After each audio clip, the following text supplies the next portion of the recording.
It's This Week in X for Cable number 12. It's the final issue of this series, and you've got to join us to find out if the summer's family vacation to hell has a happy or a sad ending. Stay tuned.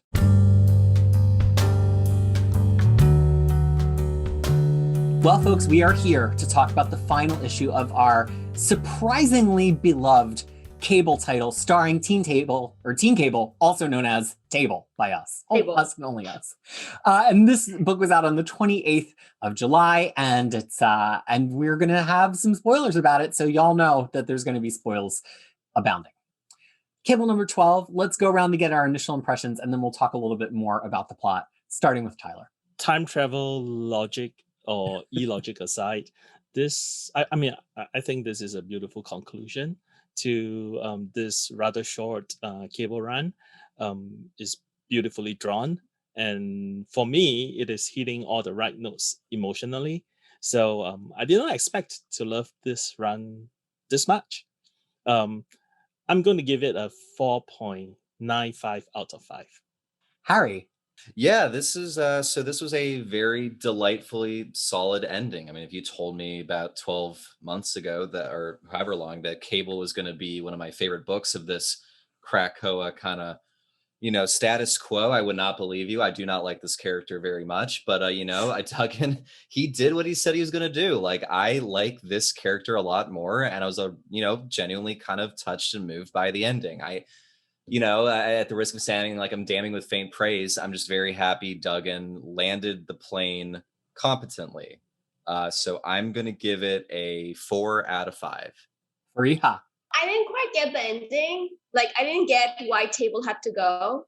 Like, I don't, and I may have missed something. Maybe it's like the cough syrup that's still in my system from last week when I lost my voice. I know, isn't it great to hear Faria speaking again? Isn't that wonderful, everybody? Yes, that's right. Welcome my voice back, everyone.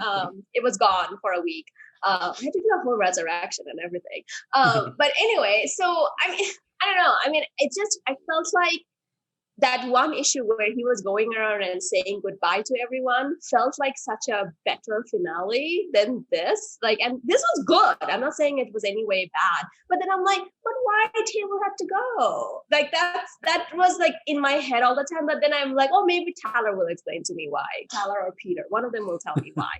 So I was kind of looking at it from that point of view. Overall, I'm kind of happy that it's it ended the way it did, and it was really nice. If I get this 12 issue that I can sit down one day and read, I think it's a perfect series, mini semi maxi series. So from that point on, it kind of hit everything. So yeah, I would give it probably potentially somewhere around 4.4, 4. Yeah, let's do 4 body slides out of 5.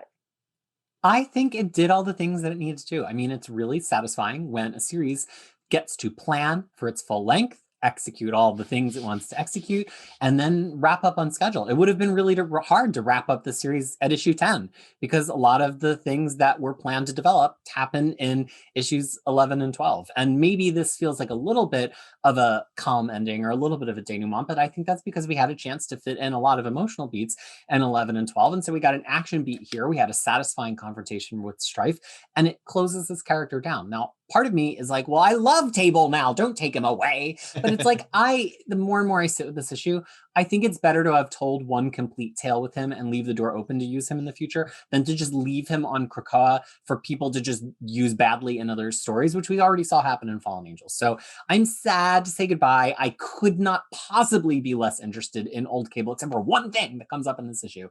But I think it was great that this issue was given, the chance to be a finale at 12. As somebody who plans their series ought to be given. Sorry, this is going to be 100% X Factor shade from me. This whole I can't avoid it. I'm circling the drain there too. It's coming. No, because it was good. This is what happens when you let people finish their plots. Exactly. There's no.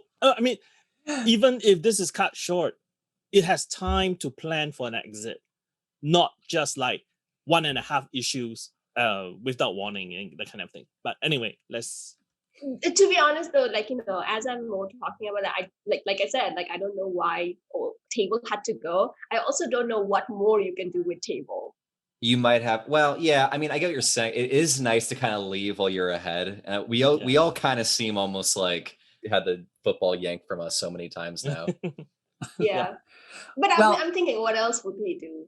I don't know. yeah, and that's maybe a big driver of it, right? Like, I'd always rather have one really good story with a character than like three mediocre, forgettable stories with the character. And I think that's often the thing with old guy Cable. Like, people have stopped writing stories where he feels significant, and when he doesn't feel significant, then it's like, well, why? Like, just put him away and save him until you can tell a good one. And I think with X-Men comics, there's plenty of characters, so you can afford to do that. But then you're taking somebody's favorite off the board. But I think there's kind of three big points here, maybe 2.5. And they're all actually the same point because Cable, Strife, and Table are all the same person, essentially. No one trusted Kid Cable ever, really. Gene and Scott decided they would trust him, but then they tasked a whole island of blonde psychics to keep an eye on him and not trust him. I think the subtext is that Rachel decided for herself that she trusted him, and that's not addressed textually here. But basically, we get that he was always watched, but Esme, in one of my favorite lines in this series, says, "After our first date, I knew you were just a dumb boy." And I like that, which is cute. That's actually really cute. That was my favorite thing.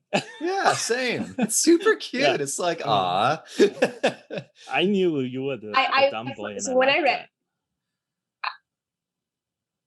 when I read that, I'm like, this is something that Harry would love. Like, I don't know, something I was like, sure. I think a lot of the time Harry would say something like this. It's like, yeah, it's just like, they're just dumb kids. Let them be in love. And I'm like, oh, it's just like, it's like a lot of that too. I thought that was so sugary, syrupy, and I'm like, I need my insulin. I don't need my insulin sauce. Like it's just so. It's my diabetes was high. It was the wholesome equivalent. Table's been the wholesome equivalent to Quint and Quire. I feel like they've kind of been on like parallel journeys here, and this is just kind of like a culmination of that. Where, you know what, this is like a nice little end for this guy and this relationship, and I want something nice every once in a while, and I'll take the diabetes. It's great. Give me, Well, it wasn't the end though, right? Like, I mean, there's like other scenes with those two, which with that actually made me go, yeah, it's like old Esme. I know. Well, it looks like. I mean, well, I was just gonna say, Tyler, captain of receipts here. How do we reconcile that old Esme scene? It's an older Esme with an older Cable, but that Cable seems like maybe he's on his way to go do this thing. Yes. So it's set before the series, but also, is it just me, or did it kind of look a little like Art Deco old-timey? Like, did you get the implication he's taken Esme to some other part of time to keep her there as a kept woman? Like, what did you get from that? Well, my when I said that there was some time travel logic or e-logic here, I'm actually referring a little bit to that, because we are not sure where or when this is happening. But what we are saying is that, Esme will meet up with Table eventually, and then they will be together, whether it is a couple of years down the road or many, many years down the road, no one knows. And then whether they travel back up front or whatever, we don't know. But to answer the question, the implicit question as to why should why is Table the one going? Because if you think of time as a stage, just as in like, it has, as in like something has to have happened before and something has to happen after, then it doesn't make sense. But if you think of time as one whole snapshot, this has already happened. So old Cable already know that Table is going to go back to the future. And if Table doesn't go back to the future, old Cable will not exist.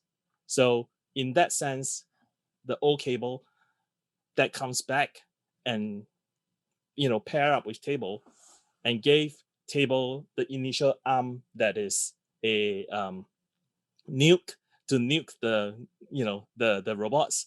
So all that has to happen, and because all that has to happen, Table has to go back to the future to round up the loop, and that is why Table has to go.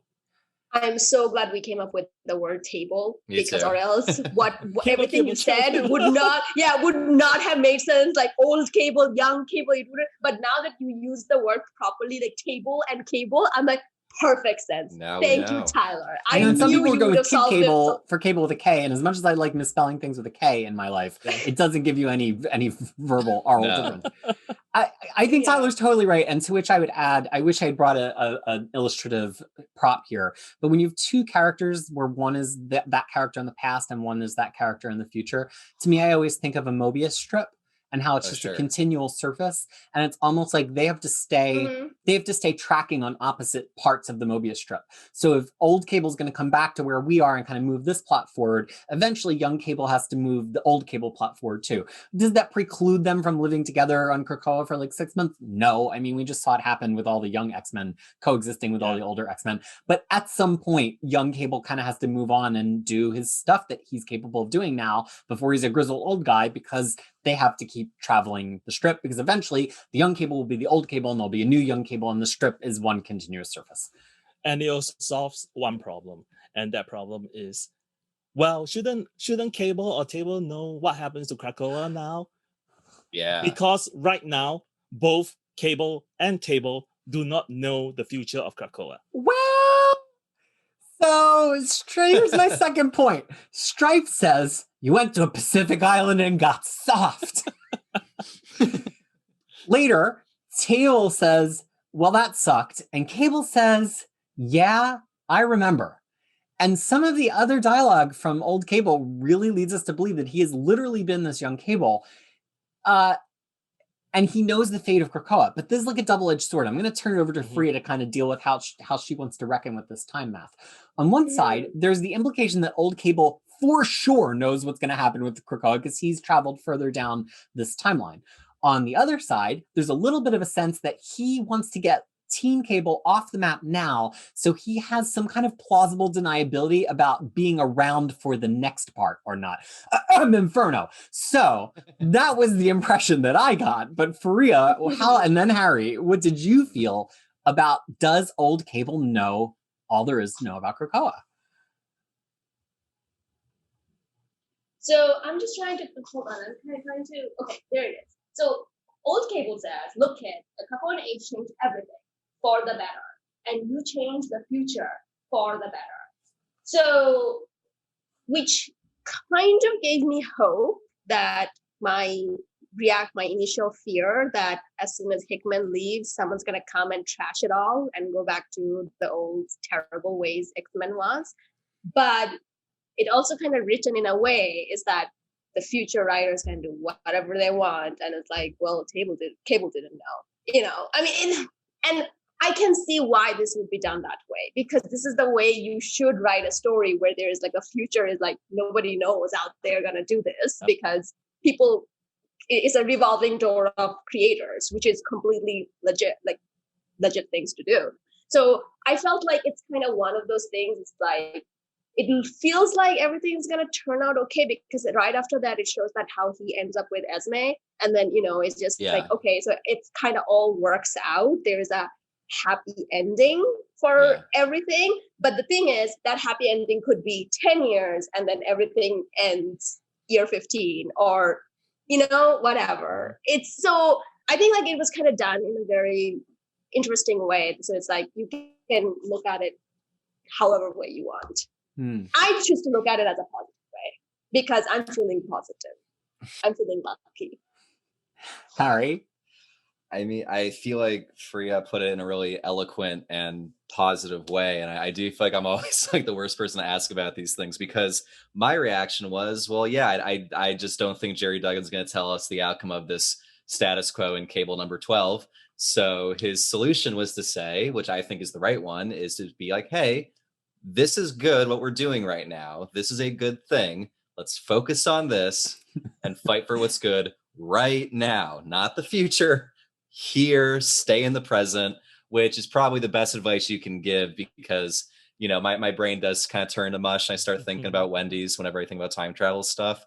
But Like a nice big frosty and like dipping the yeah, fries just into like the yeah, I think I Mhm. just get a nice like 5 for 5. No, so it's really like it's fine. I just figured I kind of what you said for it, just like the immediate next scene is a sweet scene between these two characters where clearly it works out for them on some level. It kind of just continues this book having like we're not going to give you all the answers, but this is ending in a pretty good place, and you should feel as good as you want. So I chose to do that, and I enjoyed the emotional beats in this. Being involved in like different forums about MCU, I have realized that how important it is for, creators to leave some rooms open Mhm. instead of kind of trying to force feed every explanation, because fans are insane and don't know anything. Like if you give them a little bit, then 10 years down the line, oh my God, in table 2011, this. Oh my God. To bring the It's volume not. down on that Freya one. They has left it introduced a open. new Freya character. This is different than the Chad character or the Brian the Human character. I don't know. We got to workshop it a little Annoying bit. fan. Yeah, we got to workshop that. Like, I mean, that like, I mean, not to beat. I just want to make sure that like we all realize that scene happened already, right? That scene happened in Table's yeah, past, right? Okay, got it. yeah. I just have two small points to Yeah. make. I love that Scott gave Nate the command of the field, even though Yeah. he's the de facto leader. He's like, okay, take it away, kid. So that's one thing, and I also find it kind of cute that Nate thinks that Logan cares about the goodbye. Yeah. But he So- arrived. He came back with the beer though. It's the I same know. exact 6-pack. So I'm like, oh, that's how they're gonna forget it. That's how they start all their swingers nights, as we know from Fox Yeah, 6. exactly. And I was- that makes it easy to say goodbye. Yeah, I was looking for that. I'm like, table. But it's funny, and I think we mentioned it before. Those couple of scenes with Esme is really touching. So I'm a sucker for scenes like that. So Me too. All right, so I guess I should have put this one in the middle, but I can't help but mention it, and then we're wrapping up, is Yeah. Stripe's like, oh, my powers, and Cable says, I never consented to you having them. Which is like, wow, somebody in a Duggan comic gets to talk about their own consent? Amazing. Who was it, an old white guy? Oh, cool, okay. That's all we have for Cable number 12. This has been, I truly think this has maybe been my favorite X book. Not just because it ended, yeah. but it just the quality. There was no true dip in the quality. There were some issues that were a little bit like, what's going to happen? But it promised to do something. It did the thing. It ends on the babies. It fulfilled it fulfilled all of its promises. Well, that's why I took out 0.05, because I don't like those B movie endings. I don't like Just those got to B dock movie a little endings. bit. Dun Yeah. dun dun. It's like, and then so I was like, wait, I have only one baby, and two Yeah. were returns to me. Why would I not feel strange? But they're going to be twins. Dude, the one baby was great. Why? If you have one baby and it's going well, why not just ask for an Say another. extra of that same baby? You don't have to go It through is- childbirth again. Just have another I- one of that same baby. I was reminded of like how people adopt kittens. It's like they always tell you that you should adopt Yeah. 2 kittens at the same Mhm. time. I'm like, oh, okay, they're just going for the kitten route. I guess that's a way. It's kind of wild that if you ask me right now, like, hey, which of these books would you buy in like an oversized hardcover? I'd be like, probably just Cable. Because I It's know that like from readable. start to finish, I think endings are very important. Like I know like that, I mean, I think you nailed it a little bit with like X Factor just being kind of a shrug once the ending was so weak. I mean, like how you finish these things matters a lot. And comics often fall victim to the thing where they want to like either set up the next thing or get cut short early, or everything we've seen 100 times. And this didn't happen. And that was actually pretty nice. So I felt really good coming out of it. I believe Cable was already solicited for oversize. Great. I'll It buy it. is. Yeah, it is. And are we going to turn down oversized Noto art? I mean, we went a whole Cable episode not talking about the art, but Noto, I think this is as strong as it's been the whole series. And he continues that kind of like turning up the saturation level. Yeah. It's a different look than it was at the beginning. I love that the art was a journey too. That is clever. And that's what you get with a consistent artist of the masterclass level of Noto. I agree for the most part, but not to be a bummer near the end. I do think there have been some figures in this where like the proportions are a little weird. Like his his arm's a little tiny here, where he looks like he's got a baby arm. Yeah. You know what I mean? Yeah, or But, he's Alanis like, Morissette. Yeah. Whatever. Or like, maybe he it's just good. watched Deadpool the movie. Yeah, So. it's artistic expression. Yeah. Yeah, no, it was fun. He's a great artist. And I Wow. like the idea of having it big. Well, that's a perfect note to end on. Folks, this has been the finale of our discussion of Cable number 12. If you're looking for discussions of other X-Men comics, we've got them, because we've discussed every X-Men comic since the beginning of X of Swords, and we get together every week to do this, because why, Freya? X-Men is better when it's wrapped. Especially when you Truly. get a whole series, a happy ending. It's so fun to get to talk about that with your friends. So on the behalf of myself, Tyler, Harry, and Freya, thanks so much for being a part of another This Week in X discussion. And until we get to talk to you again, we very much hope that you are well. Bye.